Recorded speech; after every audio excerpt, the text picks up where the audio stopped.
Welcome to another conversation in practical theology. This is Sayyiddah Zaidi, and I am joined by my co-host Eric Stoddart. Today, we are going to be exploring aging, and specifically through the lens of memory loss. I think globally we have a challenge with aging, and the more we're becoming aware of the impact of that on our cognitive function and behavior, I suppose the more we're becoming attuned with how we can deal with and support memory loss.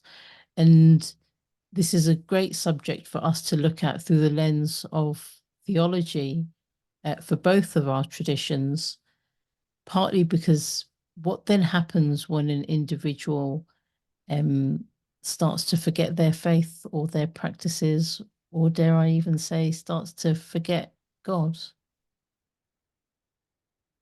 That's the big challenge. Because memory loss, when it's associated with aging, is such a spectrum.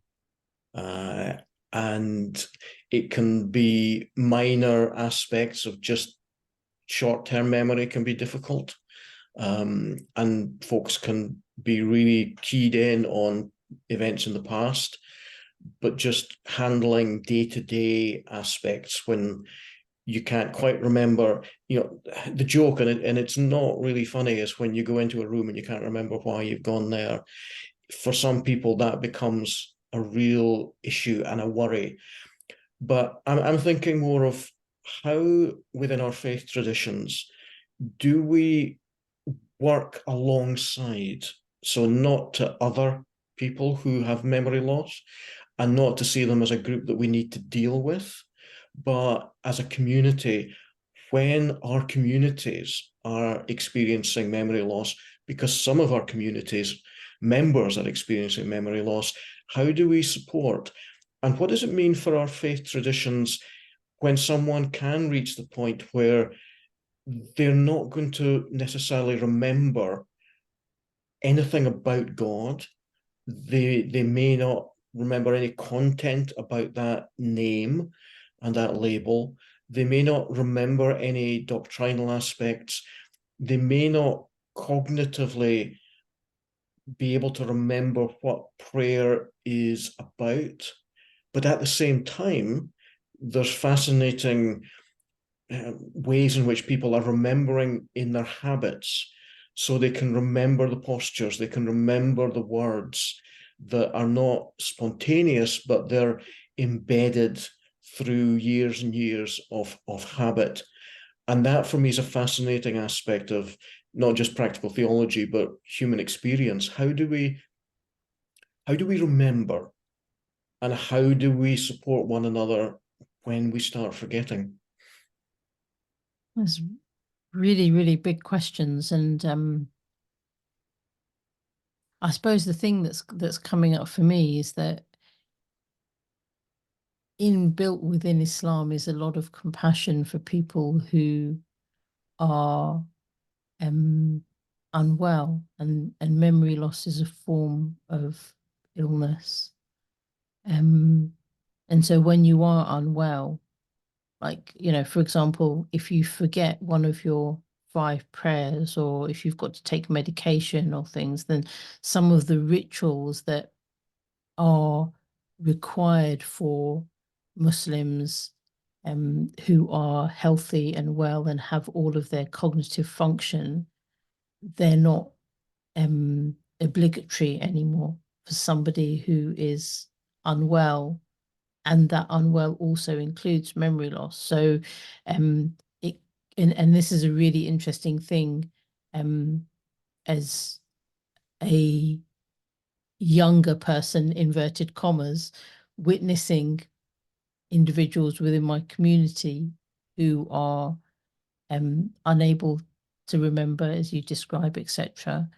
And how do you then support the children of them when they're questioning and saying, actually, my parents unable to pray 5 times a day, or they're forgetting how many they've done, or they're not fasting, etc., etc. And I think that in those situations, and I'm speaking here. It's interesting. I was going to say I'm speaking as a practical theologian, but I hardly ever call myself that.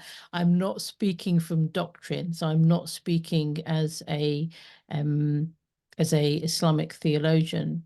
But what I do know of the pieces that I've learned is that there is a lot of compassion built in, and therefore I can't imagine that somebody would ever be punished if they've missed prayers because of their illness or because of medication that they're taking, etc. And I think, who is that harder for? Maybe this is where I'm going to. Is it harder for that person, or is it harder for those around them? I think that's a really interesting insight, because certainly from a Christian theological point of view, and I want to give a nod to John Swinton and his colleagues and the work they're doing as practical theologians in this field, but I'm not so worried about what God thinks, because you're right. We share that idea of compassion, and that sort of settled. But what about the experience of, you should say, family, to see someone losing memory in that particular respect can be really distressing and challenging. And the idea, not just of the forgetting, but the remembering that you've forgotten, that to me is the really Hard bit, yeah. hard bit. The when when I've seen someone decline in their memory, that's tough enough. But I remember seeing someone who would forget for long periods of time that he had been married for over 50 years and was now a widower. And then there would be days when he would remember that his wife had died, and he would start grieving for the first time again. And then a couple of days later, he would forget, and he would forget that he'd been married. And so his grief somehow or other disappeared, Mm. but it might come back again. And it was those periods of remembering that I've forgotten that were really painful, and how we support one another when it's not just forgetting, but it's knowing that I've forgotten.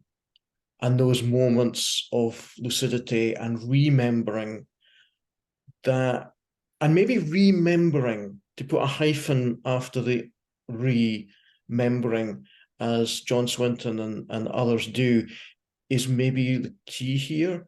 It's about putting back together, and that reincorporating into community in whatever's the appropriate way.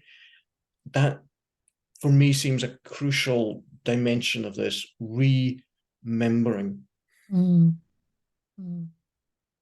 I mean, I think where I've gone to right now as a result of hearing you is just even the fact that we're having this conversation is so important, because I imagine decades ago we just weren't aware of this. And then within there comes blame. Mm-hmm. Mm-hmm. Yeah, people tended not to live such long lives that memory loss was such an issue. But as health trajectories increase physically, this is one of the knock-on consequences, that we're facing the possibilities of memory loss.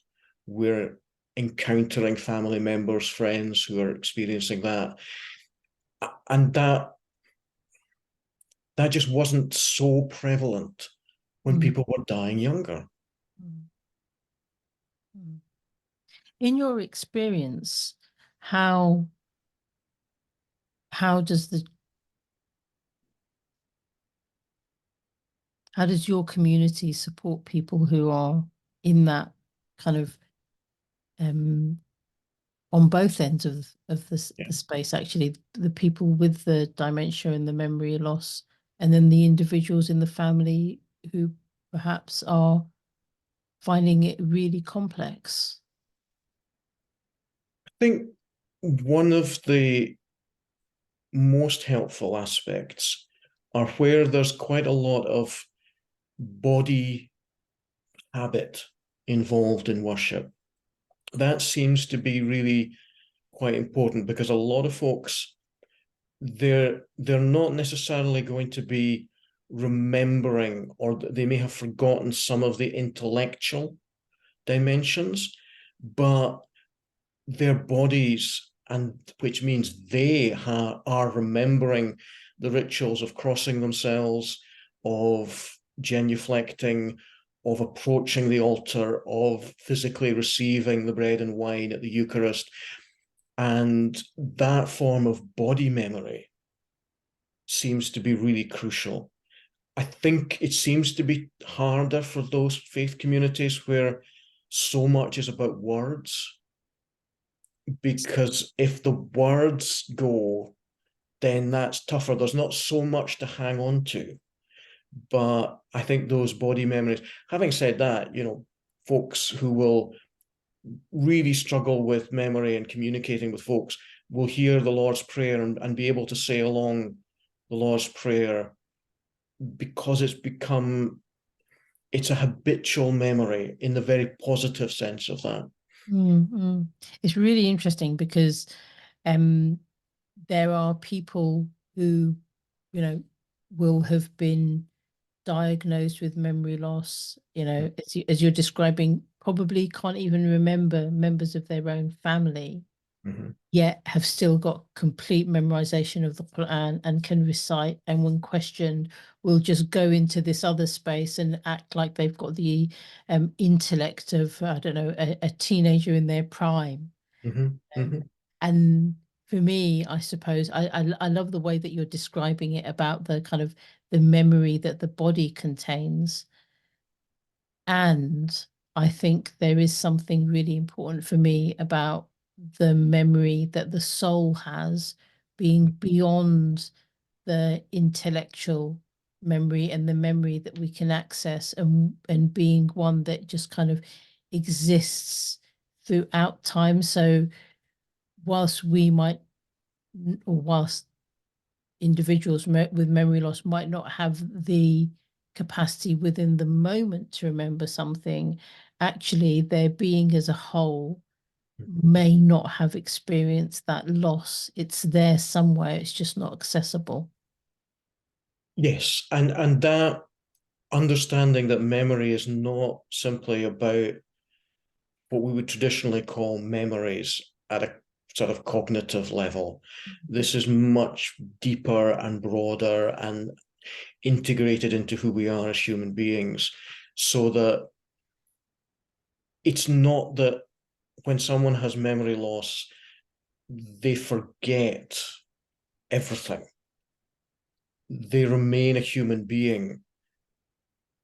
But the challenge is for those of us as observers or carers to not forget that they're human beings, and their personhood maybe shifts a different responsibility towards those of us who are caring and observing, that we hold that person's personhood in sacred trust in a way that we maybe don't have to when there's no cognitive decline. And that's a privilege, but it's a challenge. And I'm thinking of those families that their loved one, their personality changes, and language that they might use, things they might say they would have never said about someone during their earlier years. But the compassion and the tolerance and the refusal to push someone away because they've become a bitter person, when this is not actually who they are. This is something else. And I think especially for children of people who are in that space, and I'm imagining, let's say if the person with cognitive decline is kind of like, 60 to 70 plus, then the child of that person is going to be anywhere between, let's say, I don't know, 35 and 50. And so they then know their parent in a different way. Mhm. And there is something about the relationship shifting, and that is so difficult because the child is then having to do some of the parental role, and what that then means in the dynamic for the person may and I was going to say it may impact them partly because of some of the things that are happening in wider society. Whose responsibility is it to look after the elderly? um if you've got people in, the sandwich generation, where do they channel their energy when they're being pushed and pulled from lots of different directions? And then you've got career and all of the other kind of layers and layers. So the mental health impact that that has on that person and their capacity to then be able to support. And particularly, I'm imagining there being points where it just becomes so challenging that the person experiencing the memory loss feels overwhelmed and lost. Mhm. And the people that are supporting them experience exactly the same, but from a different angle. Yeah, and I think that's why it's important that those of us who don't yet have cognitive decline think about what this might mean. And I'm immediately going here to the golden rule, the Jesus' words about do unto others as you'd have them do unto you. I think it is valuable to ponder, how would I want to be supported and cared for and treated when, if I do live long enough and have cognitive decline of a serious nature, how would I want to be cared for? Do I want people to take over? Or do I want people who will enable me to do as much as I can as safely as possible? And thinking sort of trying to project our own future, not to be depressed about it, but to think, how would I want to be treated so that I can then think about how I might treat people now? Mm. I mean, I think that that's about being prepared, and whilst in this conversation we might not touch on things like, living wills and the kind of pieces around how do you set up how you want to be treated should that happen. For Mhm. me, that's all preventative, Mhm. and um because we're in a situation now where we have an awareness of these things, actually it feels as if it's a gift to those that would be around us should Mhm. they ever be in a situation where one experiences that decline. Yeah, and to lighten the mood just a little bit, because I know it's pretty heavy. I've said to folks around me that the fear that I have is, because in a previous life I was a minister, my fear is that if I'm in a care home and I'm not able to communicate, I'm going to be evangelized by the young people of the local church every Sunday afternoon, because they'll come along with their well-meaning guitars and songs, and I will be wheeled in to the Christian service of worship, whether I want it or not. Oh, he was a minister. They'll have looked at my chart. And I've said, please, please don't do that to me. And the other thing is, if I'm unable to communicate, please don't leave me in a room with country and Western music going. That would just be the end of me. So, I make light of it, but there's a serious element to it that Mhm. I think expressing what we might want is important, but also projecting and thinking, this, how would I want to be treated? Therefore, how would I be supporting people now? Mm. It's interesting because the thought that's coming up for me now on this is like in Islam, there's an obligation on everybody who is mature, and Islamically that means post puberty, to have a will of some sort. Mhm. Um, and so that is about the kind of wealth and the things that you've accumulated right? Mhm. It feels to me as if there, and I know to say obligation is quite a stronger word, but there there is something around the articulation of how you would want to be looked after should something happen to you, you know. Yeah, I think relieving the pressure on those who are caring for us so that they don't have to ponder quite so much what would he want, what would she want, Mm. um, that there's some sort of knowledge there. But it is difficult because a lot of us, we don't want to have to think about our own possible decline. But this is what it means to be human, to have the potential to decline. Yeah. And I wonder, is it harder to talk about decline than it is to talk about death? Well, yeah. You know, because I think from an Islamic perspective, you know, like certainly, like let me talk about me and not generalize. And it could just be because of the experiences that I've had in my life. Um, Death is something that is front and center, you know, and I will speak about it and quite openly. Um, and that feels to me different to speaking about the kind of like cognitive decline that I might experience. Mhm. Um, because I'm still here. People will get, and here's the real kicker in that for me, in that I might be able to think and have thoughts, but if I can't communicate them, that is a frustration that I'm aware of that no one around me is. And I know that people will all be trying to do their best, but they can't because they can't understand. Yeah, you see that's the other nightmare of bodily decline or bodily trauma without cognitive decline. Mm, And that's another kettle of fish altogether yeah. of fears and anxieties. But it is a possibility for any of us at any moment. And I think you're right, though, about in our faith traditions, death is talked about and death is handled, and there are rituals and there are faith stances about what happens beyond death.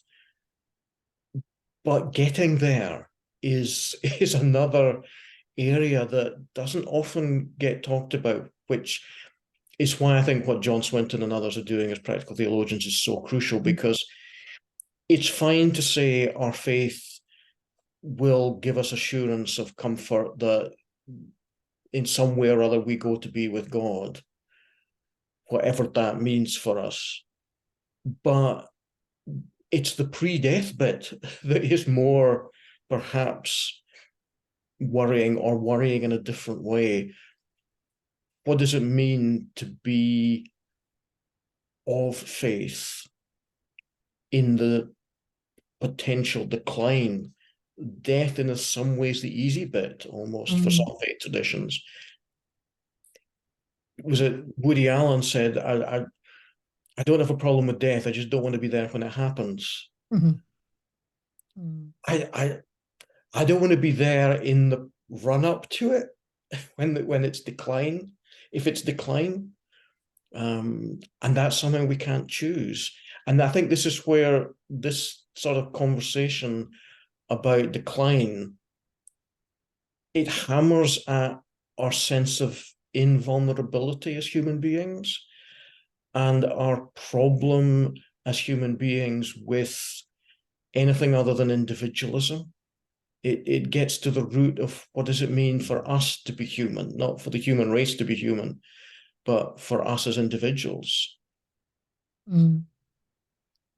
And I think that we live in a world now that doesn't want individuals to be human, Mhm. you know, and so what do I mean by that? You know, it's there's lots of conversation in rhetoric about the collective, and I think that's completely relevant and important. And how do we focus in on these individuals and on us and our own lived experience? And for me, actually, that's part of the reason why I like you, I really love the work that John Swinton is doing and his team, because it's bringing in like stories, actual experiences that can then be used to create influence. And that for me is quite significant in this field of practical theology, because you know the doctrine, the sources of knowledge that we have in terms of the Quran and the Hadith within Islam, they exist. And it's about how does one take from that and extrapolate to the complex situations that we have today. And um, there are references that can be made, you know, and guidance that is given. It's just, I suspect that a lot of that is happening on a very kind of localized basis. Mhm. And yet these issues are happening all over the world. That's right. It's such it's an individual experience for everyone, but that's happening within communities. And I think that's how do we support one another, knowing that everybody's experience is different. Everyone's fears are different. Everyone's response to decline is different. That this is uniquely an individual experience, but it's happening within community. And how we work with that, I think, becomes it's an urgent task. Mm. And I think it's going to become more and more so Mhm. because of the number of people that are kind of increasing within the age group. And um you know, there is research now about things that influence cognitive decline, and yet I'm generalizing here, but many people are ignoring that reason, you know. Um, Mhm. and I think it's partly because of the structures that we're in and the system that we're in. And for example, if we know there's certain foods that might trigger the activation of cells that are within all of us,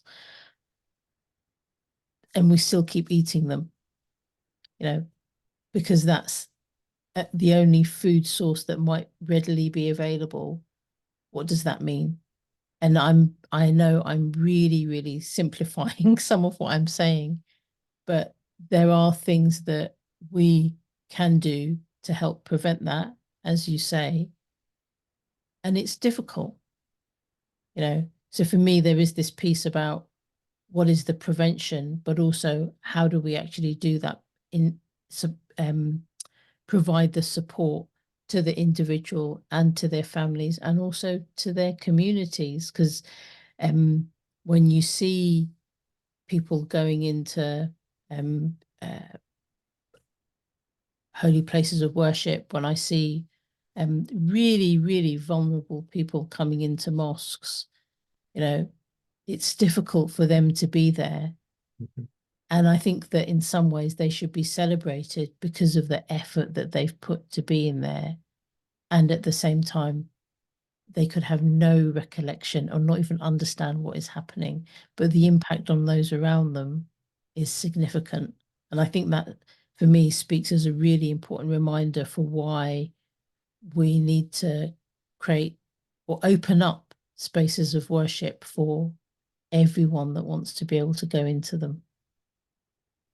Yes, there are big issues about accessibility of buildings at a physical level and accessibility at a cognitive level Yeah. is another huge challenge. And I think for some people it could be depressing to consider the future, their own future, or the future of their loved ones, but to do it just for a little bit, is not to dwell on it, but to do it for a little bit is maybe part of that spiritual preparation. Yeah, I mean, I really like that. And I think for me, this conversation is about like leaning into this for a Mhm, moment, you know, and then I suspect that it will be within my periphery for mhm, a little while. And as I witness and see people within my community and within my neighborhood that are um, experiencing some form of cognitive decline, just this conversation actually enables me to be closer to them and think about them and hold them a little bit more in my mind, you know. Yeah, and maybe to finish on a lighter note, because it has been such a serious conversation generally, I have started listening to country and western just in case. I'm sort of practicing just to be on the safe side. I'm not going to say are you listening to Beyonce's country and western songs because she's popularized that genre so much more. I'm But not going to go into details, just say I'm practicing just in case. yeah, and I think, you know, bringing humor into this is Mhm, really important because otherwise it can be overly serious and actually then make it so heavy that people don't want to engage mhm. in it. Yeah. And so perhaps it's an invitation for the listeners and the viewers to think about, you know, might they, how might you prepare for your own cognitive decline should that happen? How might you undertake some preventative measures? Um, and also just to kind of like maybe think about somebody in your periphery that is in that space and say a prayer or two for them or reach out to someone who could do a little bit of help and respite. Pleasure as always, Eric. This has certainly given me lots of things to go away and think about. In the notes for the session, I think if we can include a link to John's work, Mhm. that would be really useful. And just to one sentence on that, I found his work really, really influential for me in terms of some of the pieces that I've written around belonging. So whilst the entry point might be to do with cognitive decline and memory loss, etc., actually there are things that everybody can take away for themselves as well. Thank you again, Eric. Thank you to the listeners and the viewers, and I look forward to having another conversation in practical theology with you. See you soon.